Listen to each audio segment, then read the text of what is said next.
우리는 지금 고린도 교회 성도들이 바울에게 던진 질문들 가운데서 우상의 재물을 먹어도 되는가? 교제나 비즈니스나 이런 것들을 위하여서 신전에서 우상의 재물이나 혹은 우상에게 드려졌던 재물을 먹어도 되는가 하는 것과 또한 바울이 다른 다른 사도들처럼 진정한 사도가 맞는가 하는 질문과 그에 대한 답변들을 살펴보고 있는데요.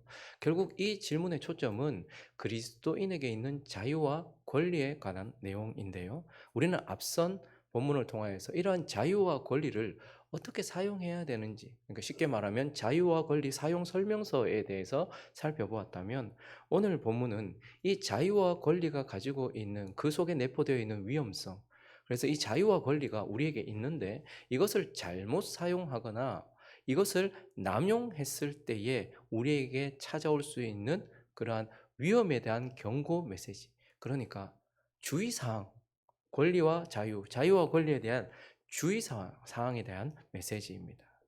오늘 우리는 이 자유와 권리를 잘못 사용하였을 때 어떤 큰 위험을 만나게 되는가 두 가지 살펴보려고 하는데, 그 첫 번째는요, 버림받을 위험성이 있다라는 거예요. 이 자유와 권리를 잘못 사용하다가 버림받을 위험이 있다라는 거예요. 사도 바울은 우리에게 자유와 권리가 있다. 그런데 이거 잘못 사용했다가 찾아올 위험성을 경고하기 위하여서 그 당시 고린도 성도들에게 매우 익숙한 한 장면, 그러니까 그 당시에 있었던 어, 이스트미아라는 경기에 참여한 대표 선수의 어떤 모습을 우리에게 보여주고 있어요. 그런 이미지를 보여주고 있는데요. 그 당시 고대 시대에, 그러니까 그리스 지역에는 뭐 4대 제전 같은 것이, 체육대회 같은 것이 있었어요. 매우 크고 화려한 축제였죠. 우리로 말하면 뭐 올림픽, 뭐 이런 뭐 월드컵 이런 것처럼 거기도 4대 축제가 있었는데, 그 가운데 이스트미안 이 운동 경기는 고린도 지역에서 2년에 한 번씩 열리는 거예요. 그런데 거기에 보면 그 지역과 혹은 도시나 국가를 대표하는 선수들이 있지 않습니까? 2년 동안 열심히 갈고 닦고 몇 년 동안 열심히 갈고 닦는 그러한 참전하는 선수들의 모습을 보여주면서, 오늘 본문 24절과 25절을 보시면 운동장에서 다름질하는 자들이 다 달릴지라도 거기에 참여한 선수들을 한번 봐라. 오직 상을 받는 사람은 한 사람밖에 없는데 너희도 상을 받도록 이와 같이 다름질하라. 그들이 봐라. 얼마나 열심히 갈고 닦고 얼마나 열심히 싸우느냐. 그리고 25절에 보니까요, 이기기를 다투는 자마다 그들이 또 어떻게 했느냐. 모든 일에 절제했다. 그들은 썩을 승리자의 관을 얻고자 하되, 그러니까 1등하기 위하여, 금메달 따기 위하여, 면류관을 얻기 위하여서 그들이 얼마나 수고하고 열심히냐. 그 경기에 참여한 자는 그 경기에 이기기 위하여, 혹은 국가의 명예를 위하여, 혹은 자기 자신의 명예를 위하여서 최선을 다해서 싸우는데, 그런 싸움이 있기 전 그들이 어떻게 하느냐는 거예요. 얼마나 절제하고 얼마나 자유를 그렇게 절제하면서 자기를 갈고 닦느냐 하는 것을 보여주면서, 사도 바울은 나 자신이 이와 같이 이런 어떤 국가나 도시의 대표 선수처럼, 그렇게 그 경기에 참여한 대표 선수처럼 나는 하나님 나라의 대표 선수다 라고 말하면서, 너희도 마찬가지다. 우리는 하나님 나라에 발탁된, 하나님을 위하여 하나님 나라의 영광과 그리고 하나님 나라의 승리와 그리고 우리 자신을 위하여서 발탁된 대표 선수와 같다. 그러므로 어떻게 해야 된다는 거예요. 25절부터 다시 보시면요, 이기기를 다투는 자마다 다 자기 먹고 싶은 대로 먹고 자기 하고 싶은 대로 하는 선수가 어디 있더냐. 높은 자리에 올라가려고 하고 무엇인가 얻으려고 하는 사람들마다 자기에게 주어진 자유와 권리를 다 사용하면서 그걸 얻는 사람이 누가 있느냐. 이기기를 다투는 자마다 모든 일에 절제하나니 그들은 썩을 승리자의 관을, 그러니까 금메달을 따겠다고 뭐 면류관을 얻겠다고 그렇게 하는데, 우리는 썩지 아니할 것을 얻고자 한다. 그렇기 때문에 나는 다름질하기를 향방 없이 하는 것도 아니고 허공을 치는 것 같이 하는 것도 아니다. 내 몸을 어떻게 한다는 거예요? 처복종시킨다. 여러분, 하고 싶은 대로 다 하면서, 내 마음이 원하는 대로 다 하면서 거룩한 사람이 되겠다? 하나님 나라의 쓰임을 받겠다? 있을 수 없는데, 하물며 썩을 면류관을 위하여서, 여러분 뭐 월드컵에서 뭐 우승을 한다든지, 우승까지는 아니더라도 뭐 4강에 가다든지 아니면 준우승을 한다든지, 혹은 뭐 올림픽에서 뭔가 메달이라도 하나 따려고 하면 우리에게 주어진 자유와 권리, 잘 거 다 자고 먹을 거 다 먹고 놀 거 다 놀고 어떻게 그렇게 할 수 있느냐. 그리스도인이 마찬가지다. 우리는 영원히 썩지 아니할 면류관과 영원한 하나님의 나라의 영광과 그리고 우리 자신의 거룩을 위하여서 하나님께서 우리를 발탁하신 대표 선수와 같은데, 그런데 하고 싶은 대로 다 하고 네게 주어진 권리 다 쓰면서 그렇게 할 수 있단 말이냐라고 말하면서 우리는 우리 자신을 처복종시켜야 된다라고 말씀하는 거예요. 그런데 바울이요, 우리가 왜 우리 자신을 처복종시키고 우리에게 있는 자유와 권리를 그렇게 절제하면서 제한하면서 해야 된다라고 말하는가 하면, 가장 큰 이유는 승리하기 위해서이기도 하고 하나님 나라의 영광을 위해서이기도 하지만, 가장 그가 생각했던 것은 무엇이냐면 내가 버림받을까 봐. 그렇게 다 하고 있다가 내가 하나님께 버림받을까 봐 그런 생각 때문이다라고 말해요. 그래서 27절을 다시 보시면요, 내가 내 몸을 처복종하게 하는 이유는 승리하기 위해서이기도 할 거예요. 하나님 나라의 영광을 위해서이기도 할 거예요. 그러나 내가 지금 하나님 나라의 대표 선수가 되어서 남에게 전파하는, 그러니까 하나님 나라의 일꾼으로서 지금 일하고 있는데, 그런데 내가 나 자신을 절제하지도 아니하고 나 자신의 권리나 자유 이런 것들을 막 남용하다가 나 자신이 그러한 대표 선수의 모습을 잃어버린다면 하나님께서 나를 버리신다 이 말입니다. 이 말은 내가 구원을 상실한다는 말이 아니에요. 여러분 지금 뭐 열심히 잘하고 있는 선수들 있지 않습니까? 뭐 이름 있는 선수 지금 이제 월드컵 우리 지금 보고 있는데, 와, 정말 열심히 해요. 그런데 그 사람들 한번 보십시오. 우리하고는 차원이 다른 삶을 살고 있습니다. 음식부터 시작하여서 그의 하루하루를 얼마나 정결하게 하며 얼마나 절제를 합니까? 그런데요, 그런 거 다 버리고, 뭐 술 마시고 싶으면 술 먹고 싶으면 먹고, 이렇게 해서 그의 실력이 떨어졌다고 한번 생각해 보십시오. 누가 그 사람을 대표 선수로 쓰겠냔 말이에요. 그 사람이 시민으로서요, 어떤 나라 혹은 어떤 도시의 어떤 대표 선수로 그 시민으로서의 자격은 그대로 있겠죠. 그렇지만 어떻게 해요? 그 나라를 대표하고 그 도시를 대표하는 선수로서의 자격은 박탈되는 거예요. 사도 바울이 지금 무슨 얘기하는 겁니까? 내가 지금 내 권리 다 쓰고 내 자유 다 쓴다고 내가 구원을 잃어버리겠느냐? 내가 하나님 나라의 백성에서 끊어지겠느냐? 그렇지는 않지만, 그러나 나는 하나님께 구원받은 자리, 그냥 하나님의 백성이 된 자리에 있는 것이 아니고, 하나님은 구원받은 우리 모두를 다 하나님 나라의 복음을 들고서 달리는 경주자로, 하나님 나라의 그 복음을 들고서 싸우는 싸움꾼으로 그렇게 우리를 세우셨다는 거예요. 그렇기 때문에 뭐예요? 내가 그 모든 나의 모습들을 잃어버린다면, 내가 하나님 나라의 백성으로서의 자격은 잃어버리지 않겠지만 내가 더 이상 하나님께 쓸모가 있겠느냐? 사도 바울이 겁냈던 것은 하나님의 쓸모, 내가 하나님과 동행하면서 하나님 나라의 복음을 전파하는 그러한 대표 선수로서의 예수 그리스도의 박수를 받으면서 응원을 받으면서 그렇게 살아가고 있었는데, 내가 그거를 잃어버리지 않을까라고 두려워했던 것입니다. 역대하 26장에 가보시면 우리가 잘 아는 아주 경건했던 왕, 이스라엘과 남유다의 역사 가운데 경건했던 왕들이 몇 명 있어요. 그러니까 아주 귀하단 말이죠. 그 중에 하나가 우시아라는 사람입니다. 근데 우시아가 강성하여짐에 그의 마음이 교만해졌어요. 그에게는 많은 권리가 있었고 많은 자유가 있었겠죠. 그래서 그것들을 잘 절제하면서 그것들을 잘 사용하면서 그는 하나님께 정결한 사람이었고 나라를 잘 다스렸어요. 그래서 하나님께서 쳐주시는 박수를 받으면서 응원을 받으면서 그 복음을 들고서 바통을 이어받고 달리고 있었던 그런 귀한 선수였어요. 그런데 그의 마음이 교만해져서 악을 행하여 그의 하나님 여호와께 범죄하되 곧 여호와의 성전에 들어가서 향단에 분향하려 한즉, 자기의 권리나 자기의 자유를 너무 함부로 사용하다가 이제 도를 넘은 거죠. 제사장 아사랴가 여호와의 용맹한 제사장 80명을 데리고 그의 뒤를 따라 들어가서 우시아 왕 곁에 서서 그에게 이르되, 왕이요, 여호와께서 분향하는 일은 왕이 할 바가 아니요, 오직 분향하기 위하여 구별함을 받은 아론의 자손 제사장들이 할 바니 성소에서 나가십시오. 왕이 범죄하였으므로 하나님 여호와께서 영광을 얻지 못할 겁니다. 그런데 그때 회개하고 나갔으면 됐는데 우시아가 손으로 향로를 잡고 분향하려 하다가 화를 내. 어디 나한테 제안을. 그가 제사장에게 화를 낼 때에 여호와의 전 안 향단 곁 제사장들 앞에서 그의 이마에 나병이 생긴지라. 대제사장 아사랴가 모든 제사장이 왕의 이마에 나병이 생겼음을 보고 성전에서 급히 쫓아내. 여호와께서 치셨으므로 왕도 속히 나가니라. 우시아 왕이 죽는 날까지 나병 환자가 되었고, 여러분 우시아 왕이 저런 일을 했다고 해서 그가 구원을 잃어버렸겠습니까?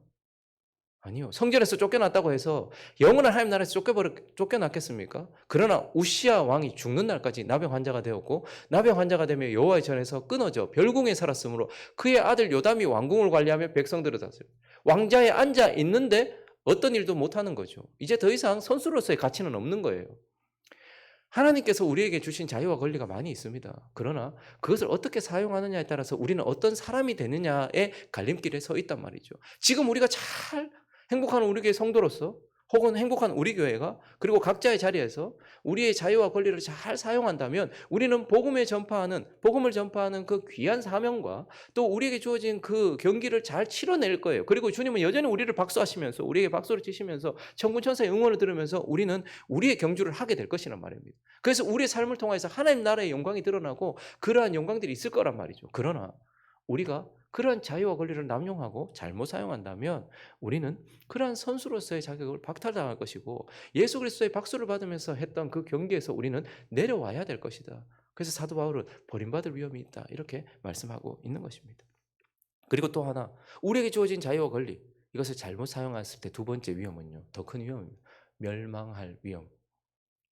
사도 바울이 이 자유와 권리를 잘못 사용하면 안 된다라고 경고하기 위하여서 이번에 제시한 메시지는 고린도 교회 성도들도 그리고 저와 여러분에게도 익숙한 출애굽한 이스라엘 백성들의 이미지, 그들의 모습을 우리에게 보여주고 있어요. 사도 바울은 이제 10장 1절부터 보시면 형제들아 나는 너희가 알지 못하기를 원하지 아니하노니 우리 조상들이 그러니까 출애굽한 이스라엘 백성들을 이제 지금 제시를 하면서 다 구름 아래에 있고 바다 가운데를 지나며 모세에게 속하여 다 구름과 바다 사이에서 세례를 받았다. 그들이 홍해를 건넜던 것, 구름 아래에 있었던 것을 모세와 함께 모세를 통하여 세례받은 것으로 표현을 하고 있습니다. 그리고 3절과 4절에는요. 그들은 다 신령한 음식을 먹었고 그리고 신령한 음료를 마셨는데 누구? 반석이신 예수 그리스도를 통해서 그들이 세례를 받았잖아요. 하나님 나라 백성이 되었고요. 그렇기 때문에 그들에게는 신령한 음료와 신령한 음식을 예수 그리스도를 통해서 받아 먹었다. 그래서 그들은 이제 하나님 나라의 권속으로서 자격을 얻어서 자유와 권리를 얻었다. 그런데 그들이 어땠습니까? 홍해를 건너자마자 하나님을 향한 찬양의 소리가 그쳐지자마자 그들은 자신에게 있는 자유와 권리를 남용하였고 교만해져서 여러분 우리에게 있는 자유와 권리를 하나님과 함께 그 안에서 바르게 사용해야 되는데 나는 어떤 곳에 가도 죄 안 짓는다. 나는 어떤 곳에 가도 넘어지지 않을 거야. 라고 그렇게 교만한 마음을 가지고 있다가 이 하나님의 백성들이 그러하였잖아요. 그래서 신의 산 앞에서 그들이 어떻게 되었습니까? 음행을 하였고 그리고 그들은 또 하나님 앞에서 우상 숭배를 하였다라는 것을 얘기해요. 그래서 8절, 7절부터 8절까지 보시면요. 그들 가운데 어떤 사람들과 같이 너희는 우상 숭배하는 자가 되지 마. 그냥 겁없이 자신에게 있는 자유와 권리를 함부로 사용하다가 자신이 넘어질지도 모르는 연약한 존재라는 그러한 마음을 잃어버린 채 교만한 마음으로 자기 마음대로 살다가 결국은 우상 숭배하는 자가 되었다. 그래서 그들처럼 너희는 우상 숭배하는 자가 되지 말라. 백성이 앉아서 먹고 마시며 일어나서 뛰논다 함과 같으니라. 그들 중에 어떤 사람은 또한 어떻게 됐다는 거예요? 음행했다는 거예요. 나는 그냥 교제하려고 거기 앉아 있는 것이고 나는 그냥 비즈니스 하려고 거기 앉아 있었던 것이지 나는 내게 있는 자유와 권리를 잘못 사용하여서 넘어질 일 없다. 그렇게 교만하게 생각했던 그들 중에 어떤 사람은 음행하다가 하루에 2만 3천 명이 죽었나니 우리는 그들과 같이 음행하지 말자라고 이렇게 말씀을 하고 있는 겁니다. 그래서 결국 그들이 어떻게 됐어요? 자기에게 있는 자유와 권리를 잘못 사용하다가 교만하여 선줄로 생각하다가 그것 때문에 결국 완전히 엎어져서 5절 읽어주십시오. 시작.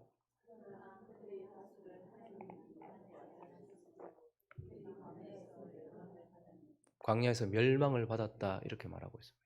다수가 이집트에선 나왔지만 여러분 구원이라는 것은 이집트에서 나와서 광야를 지나서 약속의 땅에 들어가고 그 가운데서 하나님과 함께하면서 적과 꿀을 누리면서 끝까지 가는 것을 구원이라고요. 내가 이집트에서 나왔으니까 나는 구원받았다. 저기서 멸망이라는 것이 무엇일까요? 저들이 멸망받았다. 출애굽한 이스라엘 백성들 대부분이 하나님께서 기뻐하지 않으셨고 그러니까 하나님이 기뻐하지 않으셨다는 말과 동의어는 그들이 하나님과의 맺었던 언약을 깨뜨렸다는 거예요. 대부분이 다 하나님과 맺었던 언약을 깨뜨렸어요. 그래서 그들이 어떻게 됐다는 거예요? 그 자유와 권리를 남용하다가 우상 숭배에 빠졌고 음행했어요. 그리고 돌아오지 않았어요. 회개하지 않았어요. 그래서 어떻게 됐다는 거예요? 멸망받았다. 그래서 다수의 많은 사람들은 저 멸망이라는 단어를 크게 두 부류로 나눠서 해석을 합니다. 다수의 많은 사람들, 교파들은 결국 영원한 멸망, 구원을 받지 못했다라고 해석합니다. 그리고요, 소수의 교파와 교단, 소수의 사람들은 구원은 받았는데 그들이 왜냐하면 여러분 요단강을 건너 가나안에 들어가는 것은 요단을 건너 가나안 약속의 땅에 들어가는 것은 천국에 들어가는 것을 의미하는 것이 아니고 성화의 삶으로 인도받는 거잖아요. 요단강 건너면 천국 가는 게 아니고 가나안 땅에 들어가는 거잖아요. 그러니까 그들이 멸망받았다라는 것은 결국 약속의 땅에서 허락되어진 적과 꿀, 그리고 그 약속의 땅에서 누렸어야 될 승리, 그리고 그 약속의 땅에서 누렸어야 될 그 안식, 그리고 그 가운데서 약속의 땅에 들어가면 드려져야 될 예배, 그 하나님과의 깊은 교제, 이 모든 영적인 모든 축복들과 영적인 실제적인 삶, 그걸 전부 다 잃어버렸다.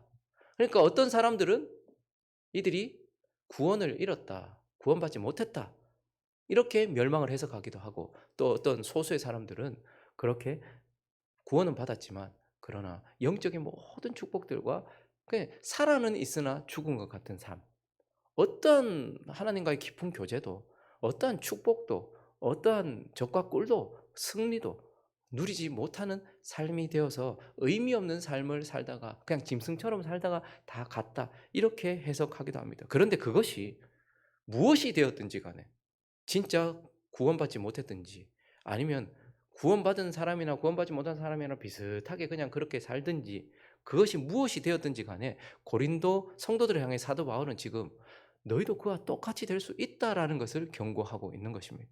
그래서요, 고린도 성도들은 그들이 모세를 통하여 세례를 받은 것처럼 너희는 예수 그리스도의 이름으로 세례를 받았다. 그리고 그들이 반석이신 예수 그리스도로부터 신령한 음료와 신령한 음식을 먹었던 것처럼 너희는 예수 그리스도의 피와 살을 상징하는 신령한 음료와 신령한 양식을 먹고 있지 않느냐. 그러나 너희도 그들처럼 선줄로 생각하고 교만하여서 어떤 자리에서도 나는 죄를 짓지 않고 내 자유나 권리를 내가 사용해도 나는 괜찮다라고 생각하면서 교만하여 진다면 너희도 어떻게 된다는 거예요? 그들처럼 멸망할 수 있다라는 거예요. 그래서 그들에 관한 이야기는 6절에 보면 이러한 일은 우리의 본보기라는 거예요. 그냥 있었던 역사적 사실을 기록한 것이 아니고 우리에게 본보기로 보여주는 것이다. 우리로 하여금 그들이 악을 즐겨한 것 같이 즐겨하는 자가 되지 않게 하려 합니다. 11절도요. 그들에게 일어난 이런 일은 본보기가 되고 또한 말세를 만난 우리를 깨우치기 위하여 기록되었다라는 거예요. 지금 고린도 성도들이 어떻습니까? 뭐 나는 음식 먹으러 간 거고 나는 교제하러 간 거고 나는 비즈니스하러 간 거지라고 말하면서 신전에 앉아서 우상 숭배 끝난 그 자리에서 거기서 함께 먹고 마시고 뛰놀고 즐거워하고 있었단 말이에요. 그런데 그러다가 넘어진다라는 거예요. 그러다가 네 자유와 권리 그거 주장하다가 너 그냥 간다라고 이렇게 말씀하고 있는 거예요. 그래서 12절에 얘기하고 있는 겁니다. 읽어 주십시오. 시작. 그런즉 선줄로 생각하는 자는 넘어질까 조심하라. 제가 속한 교단에서는 이러한 사람들, 출애굽한 이스라엘 백성들이 출애굽했어요. 그런데요, 우상 숭배에 빠졌죠. 원망하다가 뱀에 물렸죠. 그리고 또 음행했죠. 이런 사람들 다 멸망, 그중에 정말 돌아오지 않은 사람 멸망받았잖아요. 그래서 저는 그런 부분에 있어서 언약을 깨트린 사람들은 영원히 구원받지 못했다라고 생각을 합니다. 그러나 그것은 구원을 받았는데 구원을 잃었다라고 하는 것이 아니라 그런 사람들은 처음부터 구원받지 못했다라는 거예요. 다 같이 나왔지만 그들은 정말로 믿음으로 반응해서 하나님께 구원을 받아서 나온 게 아니고 외적인 부르심, 그냥 피상적인 그냥 그리스도인이 아니라 기독교인처럼, 그리스도인이 아니라 유대인이었던 것처럼 그렇게 나온 사람들이었기 때문에 결국 자유와 권리 가운데서 영원히 멸망받았다라고 이렇게. 그런데 대부분의 교단들에서는 구원을 받아도 우리가 제대로 살지 못하면 구원받지 못하고 그 받았던 구원을 잃어버린다라고 해석을 합니다. 지금도 치열하게 싸우고 있어요. 마치 칼빈과 알비니안이 아, 어, 이 두 교단이 계속해서 자기의 말이 맞다라고 그렇게 말하는 것처럼.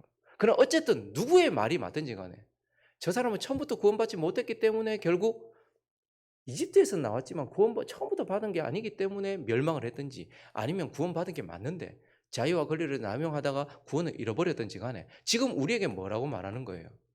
우리가 하나님 앞에서 구원을 받았다면 올바르게 살아가야 될 책임이 있다는 거예요. 내가 어떻게 사느냐가 중요하다라는 거예요. 그러니 구원은 내가 이미 예수 그리스도의 피로 구원을 받았고 지금도 그분과 성령과 말씀을 통해 구원을 받고 있고 앞으로 영원히 받을 구원이에요. 그렇기 때문에 우리는 이 가운데서 절제하면서 또 자유와 권리를 남용하지 말면서 그렇게 살아야 된다라고 우리에게 말씀하면서 얼마나 위험할 수 있는지에 대해서. 저는 많은 그리스도인들이 자신이 구원받았다고 생각하는데 구원받지 못했다라고 저는 믿어요. 교회 많은 사람들이 마지막 날 주님 앞에서, 제가 지금 이렇게 말하는 것은 여러분들을 겁주려고 하는 게 아닙니다.